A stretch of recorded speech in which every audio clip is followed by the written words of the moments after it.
Vomiting করে হাসিনাকে উগরে দিতে চায় ভারত, নেপথ্যে চলছে ভিন্ন কিছু।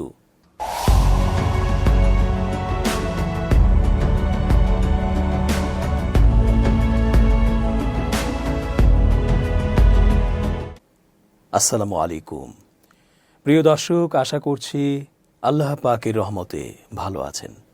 চেঞ্জ টিভির আন্তর্জাতিক চোখ অনুষ্ঠানে আমি জে রতন স্বাগত জানাচ্ছি আপনাদের সকলকে।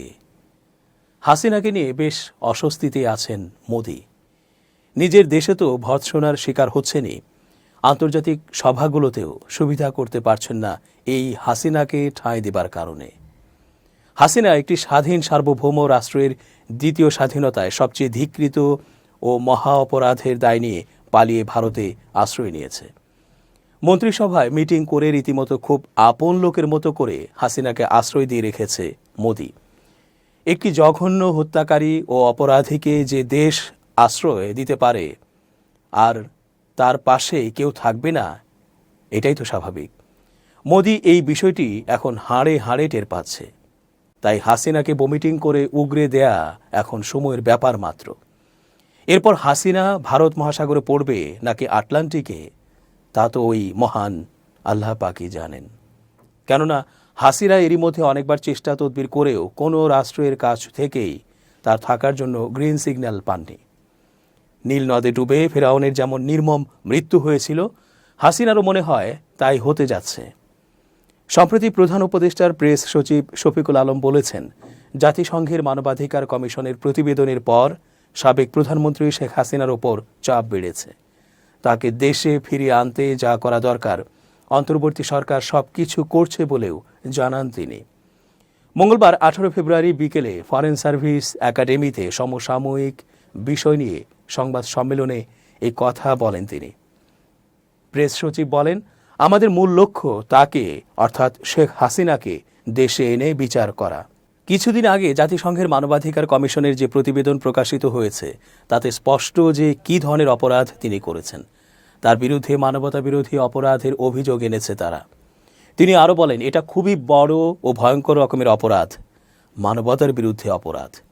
এই রিপোর্ট ও অন্যান্য কিছু মানবাধিকার বিষয়ক রিপোর্টের পর প্রচুর চাপ তৈরি হয়েছে। এর একটা ইঙ্গিত আছে ইন্ডিয়া টুডের একটা জরিপে। সেখানে দেখা গেছে 55% চান তাকে বাংলাদেশে ফেরত পাঠানো হোক, আবার একটা অংশ চান তাকে অন্য কোনো দেশে পাঠানো হোক। মাত্র অল্প একটা অংশ চাচ্ছে যে তিনি ভারতে থাকুক। শফিকুল আলম বলেন, প্রধান উপদেষ্টা গ্লোবালি বাংলাদেশের সুনাম অর্জনে কাজ করছেন। সংযুক্ত আরব আমিরাতের সঙ্গেও সম্পর্ক উন্নয়নে কাজ করছে অন্তর্বর্তীকালীন সরকার। এতে তলানিতে থাকা সম্পর্কের উন্নয়ন এবং মানব সম্পদ বিনিয়োগ সহ সকল ক্ষেত্রে উন্নয়ন ঘটেছে।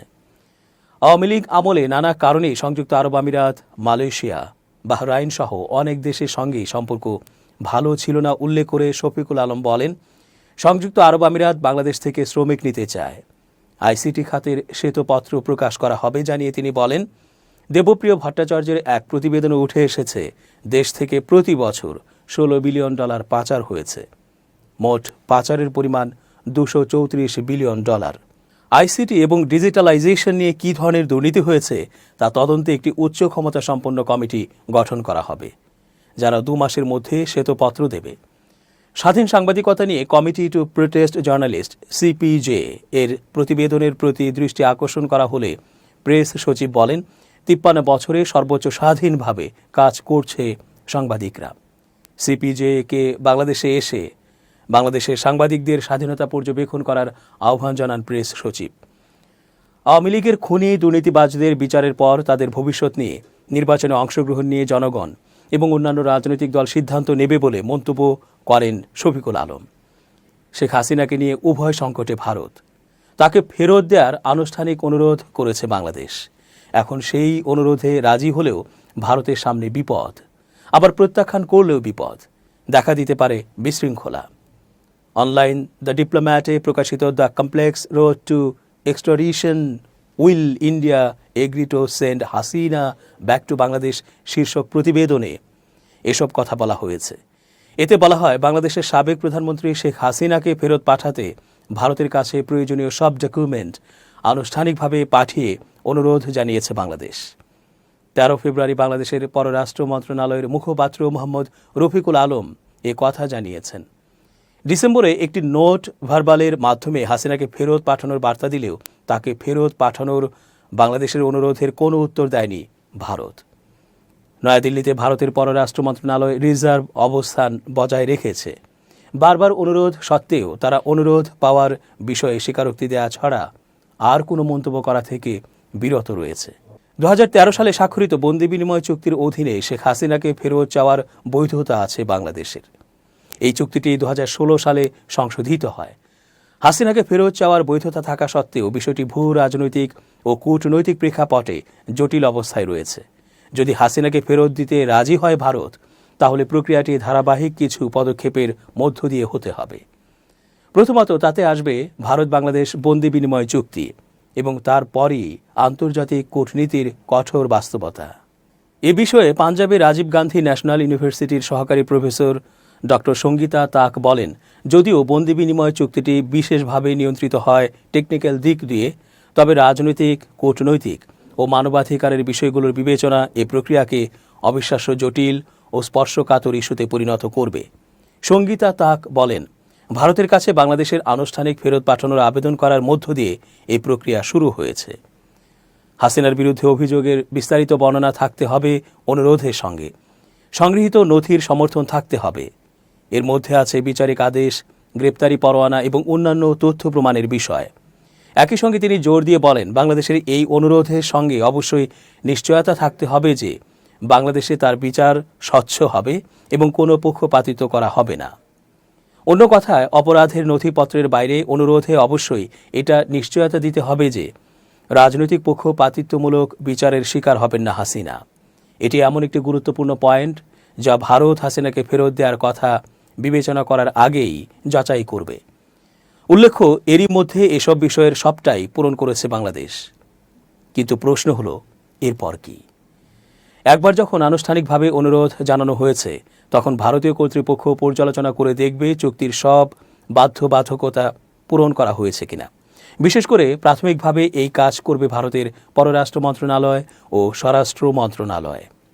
সঙ্গীতা তাক বলেন, বাংলাদেশের সঙ্গে যেহেতু ভারতের এরই মধ্যে একটি বন্দি বিনিময় চুক্তি আছে, তাই ভারত সরকার চুক্তি অনুযায়ী বিষয়টি পর্যালোচনা করবে।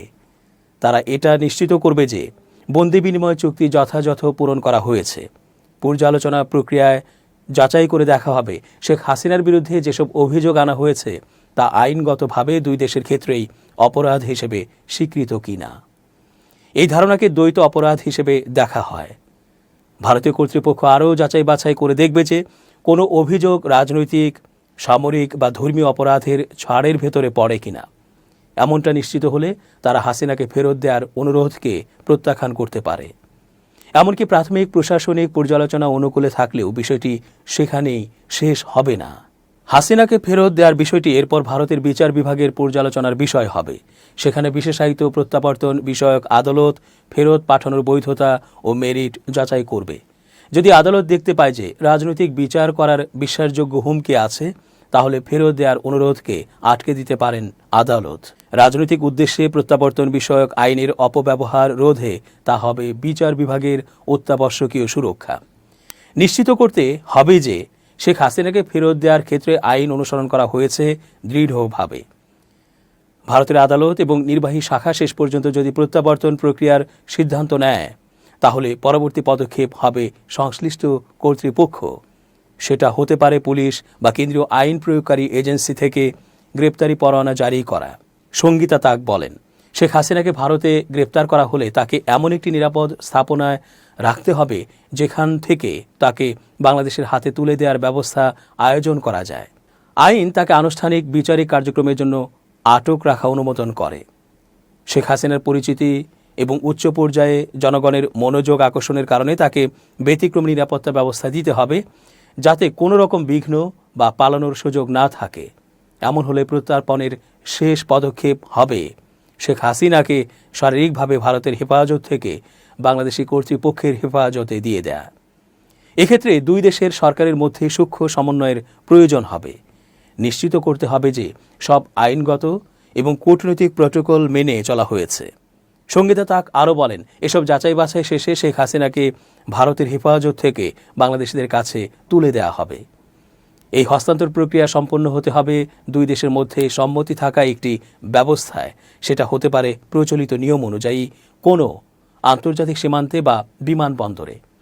এক্ষেত্রে সরকারের ভাড়া করা একটি বিমান ভারতের কোনো আন্তর্জাতিক বিমানবন্দর থেকে উড্ডয়ন করে অবতরণ করতে পারে ঢাকায়, অথবা পেট্রাপোল বেনাপোল চেক পয়েন্টের মতো কোনো সীমান্ত পয়েন্টে হতে পারে এই বিনিময়। এসব আইনগত ও পদ্ধতিগত পদক্ষেপগুলো বর্ণিত থাকলেও একজন সাবেক প্রধানমন্ত্রীকে ফেরত দেওয়ার বিষয়টি হতে পারে অত্যন্ত রাজনৈতিক। সঙ্গীতা তাক বলেন, রাজনৈতিক নেতারা কখনো কখনো সুনির্দিষ্ট দায়মুক্তি এবং সুরক্ষা ভোগ করেন। এ বিষয়টি হাসিনাকে ফেরত দেওয়াকে আরও জটিল করে তুলতে পারে। তিনি আরও যোগ করেন, এক্ষেত্রে মানবাধিকার বিষয়ক সংগঠনগুলো হস্তক্ষেপ করতে পারে। তারা বলতে পারে শেখ হাসিনা অন্যায্য বিচারের মুখোমুখি হবেন, অথবা বাংলাদেশে তার বড় ক্ষতি হতে পারে। এর ফলে আন্তর্জাতিক ক্ষেত্রে আইনগত চ্যালেঞ্জ দেখা দিতে পারে। এমন হস্তক্ষেপ হলে এই প্রক্রিয়াকে আরও জটিল করে তুলবে। তাতে ভারতের ওপর আরও চাপ সৃষ্টি হবে মানবাধিকারের সব সুরক্ষা নিশ্চিত করতে। উপরন্তু শেখ হাসিনা নিজে ভারতে রাজনৈতিক আশ্রয় চাইতে পারেন, বাংলাদেশে তার ওপর নিষ্পেষণের দাবি তুলতে পারেন। এমন হলে তাকে ফেরত দেওয়ার প্রক্রিয়া আরও জটিল হয়ে উঠবে, বলেন সঙ্গীতা তাক। এসব আইনগত জটিলতার বাইরে ভারতকে চূড়ান্ত সিদ্ধান্ত নিতে হবে যে তারা বাংলাদেশের অনুরোধ রক্ষা করবে নাকি প্রত্যাখ্যান করবে। এ অবস্থায় অবশ্যই সুদূর প্রসারী পরিণতি দেখা দেবে। ঢাকার দাবি মেনে নিলে অন্যান্য দেশের সঙ্গে ভারতের কূটনৈতিক সম্পর্কে উত্তেজনা দেখা দিতে পারে। তারা সেই সব দেশ যারা মনে করে শেখ হাসিনা রাজনৈতিক প্রতিশোধের শিকার হতে পারেন। ভারতের ওপর চাপ বাড়লে শেখ হাসিনাকে ফেরত দেওয়াকে দেখা হতে পারে একটি নন স্টার্টার হিসেবে। আবার সরাসরি যদি ঢাকার অনুরোধ প্রত্যাখ্যান করে ভারত, তাহলে আরও বিশৃঙ্খলা দেখা দেবে, যেমনটা আগেই আন্দাজ করা হয়েছে।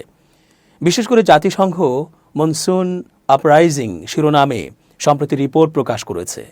তাতে শেখ হাসিনা ও তার দলের নেতাদের সঙ্গে আইন প্রয়োগকারী এজেন্সিগুলোর মানবতার বিরুদ্ধে অপরাধ সংঘটিত করার কথা বলা হয়েছে। শেখ হাসিনাকে ফেরত দেওয়ার অনুরোধে রাজি হওয়া বা তা প্রত্যাখ্যান করা উভয়ই নয়াদিল্লির জন্য পরিণতি বহন করবে। ঠিক এ কারণেই ভারত চুপ রয়েছে এবং তারা শেখ হাসিনাকে ফেরত দেওয়ার বিষয়টি ওয়েট অ্যান্ড সি হিসেবে দেখছে। সম্ভবত এটাই এখন ভারতের জন্য সবচেয়ে ভালো সুযোগ। দর্শক, আজকের মতো শেষ করছি এখানেই। ধন্যবাদ। changeTV.press, এক ফোঁটা হলুদও নেই।